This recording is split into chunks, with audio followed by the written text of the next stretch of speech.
사무엘상 15장 22절로 26절의 말씀을 가지고 버림받은 사울이라는 제목으로 이 시간 하나님의 은혜를 함께 나누고자 합니다.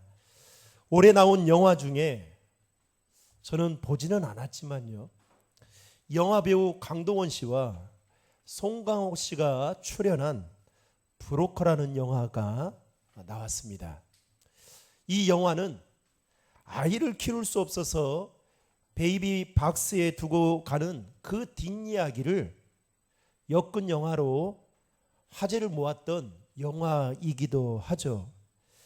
여러분, 베이비 박스는 아이를 낳았지만 양육비 등 현실적인 여러 가지 이유 때문에 아이를 키울 수 없는 여성들이 아이를 놓고 갈 수 있도록 마련해둔 간이 보호시설이 바로 베이비 박스입니다. 한국에서 최초로 이 베이비 박스를 운영하는 관악구에 있는 주사랑 공동체의 대표인 이종락 목사님의 말씀에 따르면 2009년부터 올해까지 무려 2,000명이 조금 안 되는 1,956명의 아이들이 이 베이비 박스 안에 놓여져 있었다고 합니다. 그러니까 이 목사님이 운영하는 그 곳에만 거의 2,000명 되는 아이들이 놓여졌다고 생각하면, 다른 시설까지 생각하면 그야말로 수많은 아이들이 그 베이비박스 안에 두고 그야말로 부모님께 버림받은 아이들이 많다라는 것을 보여주고 있는 것이죠. 여러분, 혹시 누군가로부터 버림을 받아본 적이 있으십니까? 오늘 우리가 사는 이 세상에는 버림받아 길거리에 내몰린 사람들이 점점 많아지고 있습니다. 부모로부터 버림을 받는 자식이 있는가 하면 반대로 자식으로부터 버림을 받아 쓸쓸하게 죽음의 날을 기다리는 부모들도 있습니다. 또 남편으로부터 버림을 받아 눈물로 밤을 지새우는 아내들이 있는가 하면 반대로 아내로부터 배신을 당해 분노와 슬픔 속에 인생의 나날을 힘겹게 살아가는 남편들이 있습니다. 성경에도 보면 하나님의 손에 붙들려서 쓰임받는 인생이 있는 반면에 중간에 하나님으로부터 버림받은 인생이 있음을 우리는 성경을 통해서 볼 수가 있습니다. 그 중에 대표적인 사람을 꼽으라고 한다면 엘리 제사장, 그리고 예수님의 제자였던 가룟 유다, 그리고 오늘 우리가 본문을 통해서 살펴보게 될 이스라엘의 초대 왕이었던 사울, 이 세 사람은 그야말로 하나님으로부터 버림을 받고 저주 가운데 인생의 최후를 맞았던 자들이었습니다. 그리고 우리가 잘 알고 있는 바울은 본래 핍박자였죠. 그런데 그가 다메섹 도상에서 예수님을 만나고 회심을 하게 되었지만, 바울도 예수님을 만나고 난 이후에 내내 그 마음속에 이 두려운 마음을 가졌던 이유 중에 하나가 바로 그는 하나님께 버림을 받을까 봐 두려운 마음을 가졌던 것을 우리는 성경을 통해서 보게 됩니다. 여러분, 고린도전서 9장 27절의 말씀을 다 함께 화면을 보고 같이 읽겠습니다. 내가 내 몸을 쳐 복종하게 함은 내가 남에게 전파한 후에 자신이 도리어 버림을 당할까 두려워함이로다. 바울도 다메섹 도상에서 예수님을 만났지만, 그리고 예수님을 만나고 나서 그의 삶이 복음을 전하는 증거자의 삶을 살았지만, 그 마음속에는 여전히 주님으로부터 버림을 받을까 봐 두려운 마음을 가지고 살았다라는 것이죠. 이처럼 신앙인에게 있어서 가장 불행한 일은 사랑의 하나님으로부터 버림을 받게 되는 일이 아닌가라는 생각을 가져보게 됩니다. 오늘 말씀에 보면 하나님은 아멜렉과의 싸움에서 사무엘 선지자에게 사울에게 보내어 이렇게 말씀하고 있습니다. 1절의 말씀을 다 함께 읽겠습니다. 사무엘이 사울에게 이르되 왕에게 기름을 부어 그의 백성 이스라엘 위에 왕으로 삼으셨은즉 이제 왕은 여호와의 말씀을 들으소서. 하나님은 아말렉과의 싸움에 눈앞에 두고 사무엘 선지자를 통해서 사울에게 뭐라고 말씀하느냐? 이제 여호와의 말씀을 들으소서라는 말씀을 하고 있습니다. 여러분, 이제라는 말에는 크게 두 가지의 의미가 담겨져 있습니다. 첫 번째는 그가 전에는 하나님의 말씀을 듣지 않았지만 이제는 여호와의 말씀을 들어야 한다라는 그런 의미가 이제라는 말에 담겨져 있습니다. 또 하나는 사울이 이제 왕이 됐을지라도 하나님의 말씀을 들어야만 한다라는 하나님의 강력한 의지가 이 이제라는 단어 안에 담겨져 있는 것을 보게 됩니다.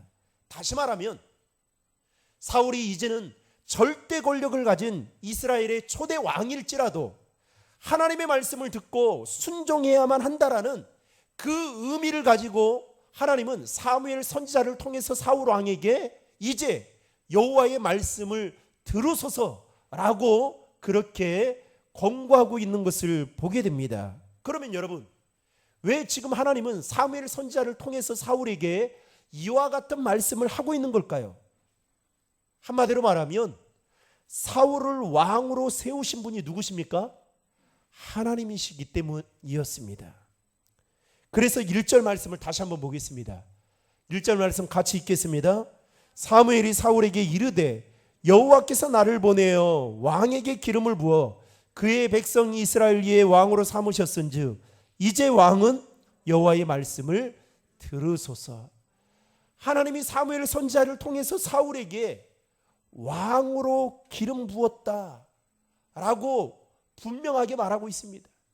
즉 사울이 잘나고 뭔가 다른 사람들보다 특출나고 뛰어나고 가진 능력이 많아서 그를 왕으로 세운 것이 아니라 하나님의 전적인 그 섭리 속에 그를 왕으로 세우셨기 때문에 그를 왕으로 세우신 하나님의 말씀을 그는 들어야만 한다라고 말씀하고 있는 것입니다.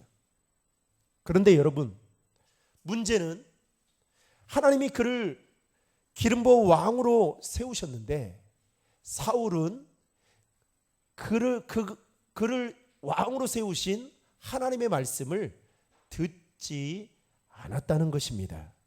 여러분, 성경에 보면 사울 왕은 이스라엘 지파 가운데 가장 작은 지파, 그 중에서도 베냐민 지파의 기스의 아들로 태어났습니다. 인간적으로 말하면 별 볼 일 없는 이 사울을 하나님은 그것도 이스라엘의 초대 왕으로 세우셨습니다. 그런데 사울이 왕이 되고 난 이후에 어떻게 하느냐? 하나님의 말씀을 듣지 않습니다. 하나님의 말씀에 순종하지 않습니다. 아마도 왕의 자리가 그를 교만하게 만들고 왕이라는 지위가 그로 하여금 하나님의 말씀을 듣지 못하도록 그의 길을 막았던 것 같습니다. 사실 여러분, 성경에 보면 사울 왕은 교만한 사람이 아니었어요. 부모님의 말씀에 순종하고 심지어 자기 사환의 말에 경청할 만큼 겸손한 사람이었습니다. 하루는 자신의 아버지가 그에게 잃어버린 암나귀를 찾으러 가라고 명령을 합니다. 여러분, 나귀를 그 광야 같은 곳에서 찾는다는 것은 참 힘든 일이에요. 그런데 그 암나귀를 사흘 동안 찾으러 다니는데 찾지를 못하는 겁니다. 그런데도 불구하고 한 번도 불만불평하지 않고 돌아오지 않았습니다. 어느 날 사안이 그렇게 말하죠. 저기 성읍에 가면 하나님의 사람이 있는데 그 사람에게 가서 물어보면 아마 찾을 수 있을 것입니다 라고 제안을 하자 사울이 어떻게 하느냐? 그 사환의 말을 경청하고 순종합니다. 그리고 찾아가게 되죠. 그만큼 사울 왕은 왕이 되기 이전에 아버지의 말에 순종하고 심지어 사안의 말을 들을 정도로 겸손했던 사람이었습니다. 그런데 하나님께서 사무엘 선지자를 통해서 뭐라고 말씀하느냐? 이제 여호와의 말씀을 들으라는 겁니다. 들으라는 거. 그러면서 그 다음의 말씀이 어떤 말씀이냐? 여러분 3절의 말씀을 다 함께 읽겠습니다. 시작. 그들의 모든 소유를 남기지 말고 진멸하되 남녀와 서아와 젖먹는 아이와 우양과 낙타와 나귀를 죽이라 하셨나이다 하니. 하나님은 사무엘 선지자를 통해서 이제 여호와의 말씀을 들으라고 말씀하면서 이제 곧 아말렉과의 전쟁에 있어서 지금 이와 같은 말씀을 하는 겁니다.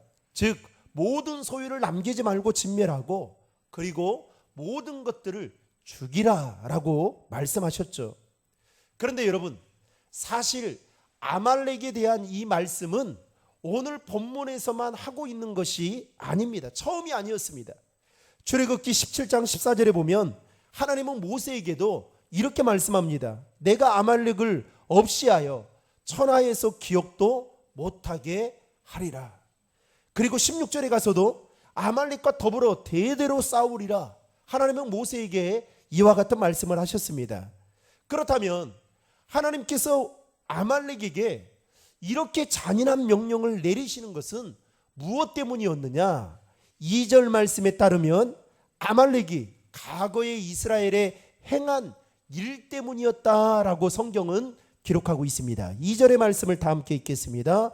만군의 여호와께서 이같이 말씀하시기를 아말렉이 이스라엘에게 행한 일 곧 애굽에서 나올 때에 길에서 대적한 일로 내가 그들을 벌하노니. 아멘. 성경에 보면 아말렉은 에서의 후손으로 이스라엘이 애굽에서 탈출해서 가나안 땅을 향해 가는데 비열하게도 가장 먼저 뒤처진 자들을 공격했던 자들이 바로 아말렉이었습니다. 심지어 하나님께서 이스라엘 백성들을 애굽에서 이끌어낸 그 구원의 역사를 그들은 보았고, 심지어 홍해 앞에서 이스라엘 백성들을 기적적으로 건너가게 하신 것도 하나님이심을 아말렉은 그들은 보고 알았음에도 불구하고 신명기 25장 18절에 보면 그들은 하나님의 사람들을 대적했습니다. 즉 하나님을 대적하는 것이나 다름없던 족속들이었던 것이죠. 여러분 신명기 25장 18절의 말씀을 다 함께 읽겠습니다. 곧 그들이 너를 길에서 만나 내가 피곤할 때에 내 뒤에 떨어진 하나님을 두려워하지 아니하였느니라. 아멘. 이스라엘 민족을 그렇게 괴롭히고 그리고 하나님이 이스라엘 민족을 통해서 역사하시는 그 역사의 현장을 그들은 보았음에도 불구하고 뭐라고 말합니까? 하나님을 두려워하지 아니하였던 족속이었다라고 성경은 말하고 있습니다. 따라서 하나님은 사울 왕에게 아말렉을 지금 당장 진멸하라고 명령하고 계셨던 겁니다. 그래서 사울 왕이 오늘 본문에 보면 하나님의 명령을 따라 21만의 군대들을 이끌고 이제 나아가서 아말렉과의 전쟁을 하게 됩니다. 그 전쟁에서 어떻게 해요? 승리를 하게 되죠. 그런데 중요한 것은 여러분 승리하고 난 이후였습니다. 사울 왕과 이스라엘 백성들이 전쟁에서 아말렉과의 전쟁에서 승리하고 난 이후에 어떻게 하느냐? 하나님의 명령을 따르지 않게 되었다는 겁니다. 즉 아말렉의 왕이었던 아각을 죽이지 않고 사로잡았습니다. 심지어 짐승 중에서도 가장 좋은 것, 가장 기름진 것들은 진멸하지 않는 하나님의 말씀에 불순종하는 그 모습을 보이게 됩니다. 여러분 9절의 말씀을 화면을 보고 같이 읽겠습니다. 사울과 백성이 아각과 그의 양과 소의 가장 좋은 것 또는 기름진 것과 어린 양과 모든 좋은 것을 남기고 진멸하기를 즐겨 아니하고 가치 없고 하찮은 것은 진멸하니라. 더욱이 사울 왕과 이스라엘 백성들은 아말렉과의 전쟁에서 승리하고 난 이후에 어떠한 행동을 또 하게 되느냐? 12절 말씀에 따르면 자기를 위해서 기념비를 세우기까지 하게 됩니다. 여러분 12절의 말씀도 한번 같이 읽겠습니다. 사무엘이 사울을 만나려고 아침에 일찍이 일어났더니 어떤 사람이 사무엘에게 말하여 이르되 사울이 갈멜에 이르러 자기를 위하여 기념비를 세우고 발길을 돌려 길갈로 내려갔다 하는지라. 아멘. 곧 사울은 아말렉과의 전쟁에서 승리하고 난 이후에 승리의 주인공이 자기 자신이라는 것을 보여주는 교만한 행동을 나타내 보이게 됩니다. 아마도 사울은 자신이 전쟁을 잘 이끌어서 승리했다라고 착각했던 것 같습니다. 내 작전이 좋았고 그리고 내가 용감했기 때문에 아말렉과의 전쟁에서 이길 수 있었다라고 사울은 생각한 나머지 전쟁에서 승리하고 난 이후에 뭘 합니까? 자기를 위해서 기념비를 세우는 어리석은 행동을 하게 되었던 것입니다. 여러분, 하나님께서 사울 왕에게 아말렉을 물리친 다음에 전리품을 단 하나도 취하지 못하게 하신 이유가 있습니다. 그 이유가 무엇 때문일까요? 이 전쟁은 바로 하나님께 속한 것임을 하나님은 사울 왕을 사무엘을 통해서 사울 왕이 알도록 하기 위해서 말씀하셨던 것입니다. 즉, 이 전쟁에서의 승리의 주인공이 바로 사울 왕도 아니고 이스라엘 백성도 아닌 하나님 자신임을 드러내기 위해서 이렇게 말씀하셨던 것입니다. 그런데 그는 그 하나님의 마음을 알지 못하고 자신을 위해 기념비를 세우는 일로 말미암아 결국 하나님께 버림받는 인생이 돼버리고 말았습니다. 여러분, 23절의 말씀을 우리 다 함께 읽겠습니다. 이는 거역하는 것은 사신 우상에게 절하는 죄와 같음이라. 왕이 여호와의 말씀을 버렸으므로 여호와께서도 왕을 버려 왕이 되지 못하게 하셨나이다 하니. 여러분, 26절의 말씀도 다 함께 읽겠습니다. 사무엘이 사울에게 이르되 나는 왕들 돌아가지 아니하리니 이는 왕이 여호와의 말씀을 버렸으므로 여호와께서 왕을 버려 이스라엘 왕이 되지 못하게 하셨음이니이다 하고. 아멘. 여러분, 방금 읽은 23절과 26절의 말씀에 공통적으로 두 번 연속해서 나오는 그 단어가 하나 나옵니다. 문장이 하나 나와요. 그게 뭡니까? 그가 하나님의 말씀을 버림으로 하나님도 그를 버렸다라는 겁니다. 여러분, 하나님의 말씀을 버린 것이 곧 누구를 버린 겁니까? 하나님을 버린 행위와 같다라고 오늘 성경은 우리에게 말씀하고 있습니다. 어쨌든 사울 왕은 하나님의 말씀을 가볍게 여긴 나머지 그 말씀에 불순종했습니다. 사울은 이전에도 여러분 사실 하나님의 말씀을 버린 적이 있었습니다. 블레셋과의 전투에 앞서서 그 조급함 때문에 사무엘 선지자를 기다리지 못하고 제사장을 대신해서 제사를 드리게 되는, 즉 하나님의 말씀을 어기고 망령된 제사를 드리게 되는 죄를 범하게 되죠. 그때 하나님은 사울을 버리지 않았습니다. 그리고 그에게 무려 23년이라는 자숙의 시간, 회개할 시간을 주셨습니다. 그리고 오늘 본문은 23년이 지난 아말렉과의 전쟁을 눈앞에 두고 하나님은 사무엘 선지자를 통해서 다시 한번 사울 왕에게 말씀하신 것입니다. 이제 왕은 여호와의 말씀을 들으소서. 그런데 안타깝게도 사울은 또다시 하나님의 말씀을 가볍게 여기고 불순종하게 되었습니다.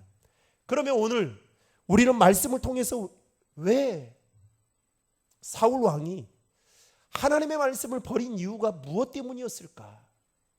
그가 하나님의 말씀을 버림으로 말미암아 하나님께 버림받은 인생이 되어버리고 말았을까? 우리는 세 가지의 그 교훈을 함께 짧게 나누고자 합니다. 첫 번째는 사울 왕이 하나님의 말씀을 버린 이유는 조급함 때문이었습니다. 블레셋은 쳐들어오고 백성들은 두려워서 다 도망가고 사무엘 선지자는 정한 기간에 돌아오지 않자 사울 왕은 조급한 나머지 말씀을 어기게 되고 해서는 안 될 행동을, 즉 제사를 드리게 됩니다. 여러분, 제사는 누가 집례하고 누가 해야 되는 겁니까? 제사장이 해야 되는 일이죠. 왕은 아무리 상황이 좋지 않아도 제사를 드려서는 안 되는 겁니다. 그런데 사무엘 선지자가 오지 않자 사울 왕은 그 조급한 마음 때문에 자신이 제사장의 그 영역까지 침범해서 하나님의 말씀에 불순종하게 됩니다. 여러분, 신앙인들 중에도 때로는 진학과 취직, 또 결혼이나 당장 해결해야 될 그 재정적인 어려움 때문에 조급한 그 마음으로 말미암아 하나님의 말씀을 버리고 하나님의 그 믿음을 저버리는 행동을 하는 신앙인들이 가끔 있습니다. 이번이 아니면 안 된다라는 그 조급함 때문에 주의를 범해요. 그래서 세상의 방식대로 살아가는 그리스도인들이 있다는 거예요.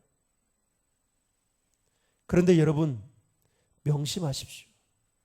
사울이 왕이 된 것은 하나님이 그를 기름 부어 왕으로 세우셨기 때문에 된 것이지, 마찬가지로 저와 여러분들의 인생도 하나님이 길을 열어주시고 하나님이 여러분들의 앞길을 인도해 주셔야 잘 되는 거지, 아무리 우리가 세상적인 방식을 가지고 하나님의 말씀을 그것도 저버리고 믿음도 저버리고, 여러분 그래서 주일 성수는 하셔야 돼요.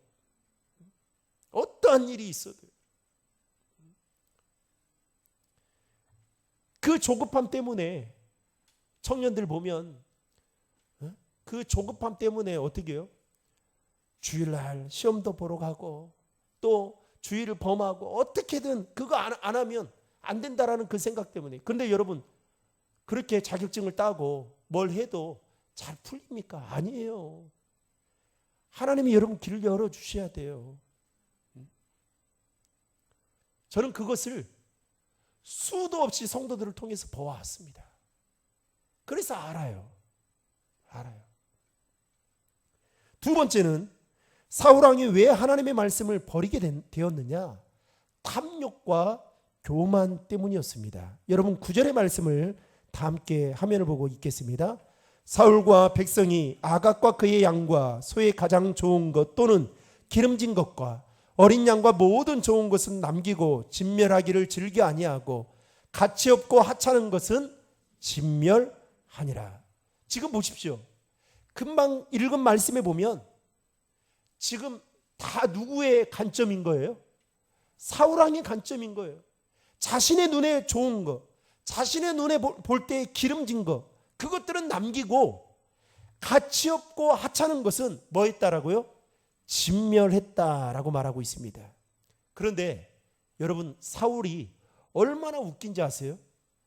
자신의 눈에 가장 좋고 그리고 기름진 것은 남겨두고 하찮고 그 다음 가치 없는 것은 진멸했는데 뭐라고 그가 변명을 하느냐? 여러분 15절 말씀에 보면 사울이 뭐라고 사무엘에게 말하냐면, 하나님께 제사하려 하여 좋은 것을 남겼다라고 하면서 그럴싸하게 면피형으로 변명하고 있는 것을 보게 됩니다. 여러분, 하나님이 모를까요? 다 알고 있어요, 여러분. 다 알고 있어요. 그런데 이 사울이 사무엘 선지자에게 하나님께 좋은 것으로 제사하려고 이렇게 했다라고 말합니다. 사실은 그의 마음속에 그것을 본 순간 어떻게 해요? 탐욕과 교만한 마음이 여러분 들었던 거예요. 그래서 어떻게 합니까?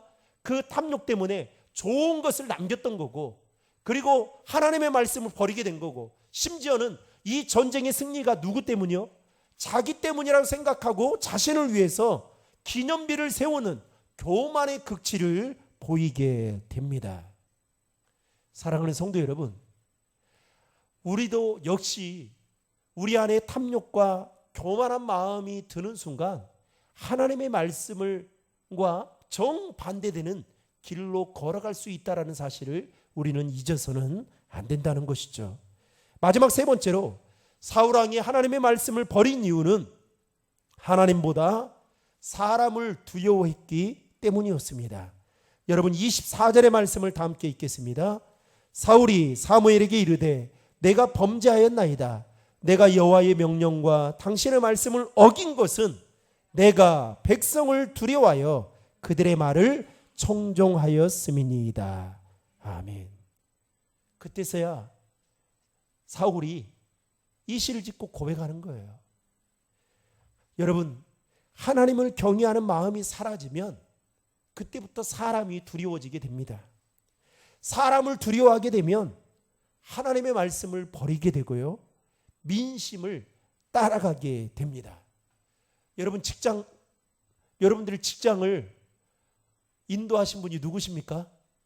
하나님이셔요. 아멘. 여러분, 근데 그 직장에서 직장에 규율이 있고 질서가 있죠. 여러분들이 직장에서 해야 될 일들을 잘하는 거, 그거 당연한 겁니다.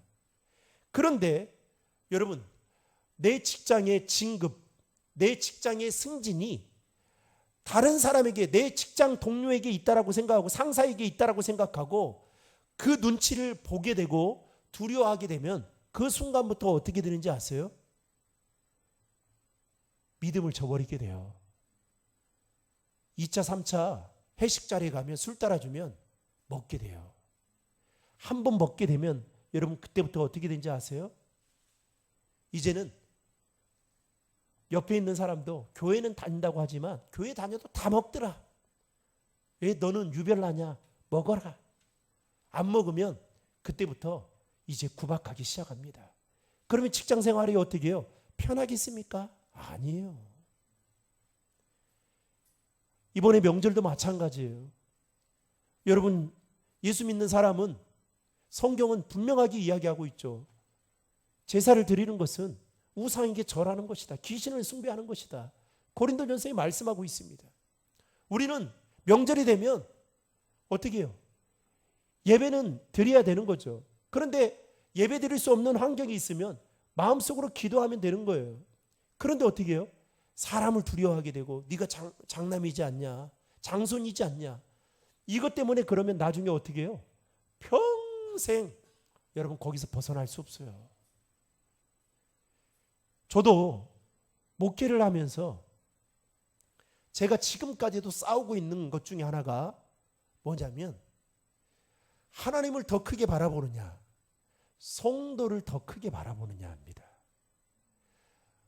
말로는 하나님을 더 크게 바라본다고 하는데 우리 장로님들을 더 크게 바라보고 우리 성도님들을 더 크게 바라보면 어느 순간부터 제 설교가 인간적인 설교가 될 거예요.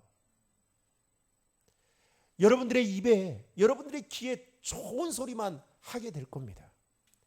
그런데 여러분, 하나님은 다 아시지 않겠어요? 여러분들이 저를 위해 기도해 주셔야 돼요. 성령에 민감한 자가 되게 해달라고, 하나님의 음성에 더 귀 기울이는 목사가 되게 해달라고. 그래서 제가 여러분들 앞에 말씀을 전할 때에 정말 인간적인 메시지가 아니라 하나님의 뜻을, 하나님의 마음을 대변하는 메시지가 되게 해달라고 여러분 기도하셔야 돼요. 아멘. 그래야 여러분, 저도 하나님 앞에 부끄러움이 없고 여러분들도 여러분들의 말씀을 들으면서 그 안에 힘을 얻고 생명을 얻는 거예요. 그런데 오늘날 제가 이번에도 명절에 고향을 못 내려갔어요. 그런데 고마우신 분들이 계셔가지고 좀 인사를 드리러 갔습니다. 그런데 그 안수 집사님, 권사님 되시는 그 가정에 가서 이야기를 하는데 그분이 그런 말씀을 하셔요. 우리 목사님은 참 좋으신 분이다. 그래서 무슨 말인가 했어요. 그랬더니 목사님이 성도들의 말을, 경청을 잘 한다는 거예요. 그런데 거기서만 끝났으면 제가 듣고 그냥 흘려보냈을 겁니다. 그런데 그 다음이었어요. 그럼에도 불구하고 그 목사님은 목회 철학에 따라 하나님의 말씀을 그대로 전한다는 거예요. 그러면서 이 권사님이 청소년부를 섬기는데 너무 답답하더라는 거예요. 그래서 왜 답답합니까? 그랬더니 청소년부 교사들이 제대로 시간에 오지도 않고 준비도 하나도 안 해오는데 그 담당 교육자가 아무 말도 안 한다는 거예요. 아무 말도. 늦게 와도 뭐라 하지도 않고. 그래서 이 권사님이 몇 번을 기도한 끝에 이야기를 했다는 거예요. 목사님, 그래도 목사님 양들이고 누가 이분들을 교사들이 바로 서지 않으면 아이들이 바로 서지 못할 텐데 이분들에게 이야기해 줄 분은 목사님밖에 없지 않습니까? 그런데 그 목사님이 안 하더라는 거예요. 그 다음부터는 나는 더 이상 말을 하지 않아야겠다. 여러분, 오늘 사울이 왕이었음에도 불구하고 민심을 따라가니까 결국은 어떻게 됩니까? 하나님의 말씀을 버리고 결국 오늘 23절과 26절에 뭐라고 말합니까? 하나님이 사울을 버렸다라고 말씀하고 있습니다. 여러분, 예수를 믿는데 가장 불행한 게 뭔지 아세요? 하나님께 버림받는 거예요. 하나님께 버림받으면 여러분 지난날에 그 공로와 업적, 여러분 사울이 이스라엘의 초대 왕이었던 게 무슨 자랑이 될 만하겠냐고요. 아무 소용없어요. 여러분 하나님께 우리가 버림받으면 신앙의 경력, 연수, 직분, 여러분 아무 소용없습니다. 목사가 되든 소용없어요. 우리가 그래도 하나님께, 그래서 여러분 다윗이 우리아의 아내 바세바를 범했잖아요. 그래서 나단 선지자를 통해서 지적을 받잖아요. 그런데 시편에 보면 다윗이 어떻게 합니까? 눈물을 흘리며 침상을 띄울 정도로 엄청난 회개를 합니다. 그런데 그 회개의 내용 중에 다윗이 뭐라고 말하냐면 우리가 잘 알고 있는 찬양, 정결한 마음을 주시옵소서 오 주님. 그러면서 뭐라고 말하냐? 주의 성령을 내게서 거두지 마옵소서. 여러분, 교회가 아무리 건물이 좋고 시스템을 갖추고 있고 그리고 성도 수가 많다 할지라도 하나님이 임재하지 않는 교회는 여러분 별 볼 일 없어요. 하나님이 함께 하시는 성도, 하나님이 그 인생을 붙드는 성도, 그 성도가 바로 행복한 성도가 아니겠습니까? 오늘 결국 사울왕이 하나님께 버림받은 이유는 하나님의 말씀을 가볍게 여기고 그 말씀에 불순종했기 때문이었다라고 말씀하고 있습니다. 따라서 우리는 사울왕의 이러한 모습을 반면교사 삼아 어떻게 해야 됩니까? 하나님의 말씀을 가까이 하고 그 말씀을 사모하는 자의 삶을 살아가야 되는 것이죠. 여러분, 하나님은 하나님의 말씀을 가까이 하고 사모하는 인생을 결코 버리지 않으십니다. 그 인생을 반드시 책임져 주실 줄로 믿으시기 바랍니다. 따라서 복 있는 자는 시편 1편의 말씀처럼 주야로 뭘 묵상한다고요? 하나님의 말씀을 묵상하는 자인 만큼 저와 여러분이 하나님의 말씀을 가까이 하고 하나님의 말씀을 붙듦으로 말미암아 저와 여러분들의 인생이 하나님께 붙들림 받아여지는 복된 인생이 되기를 주님의 이름으로 축원합니다.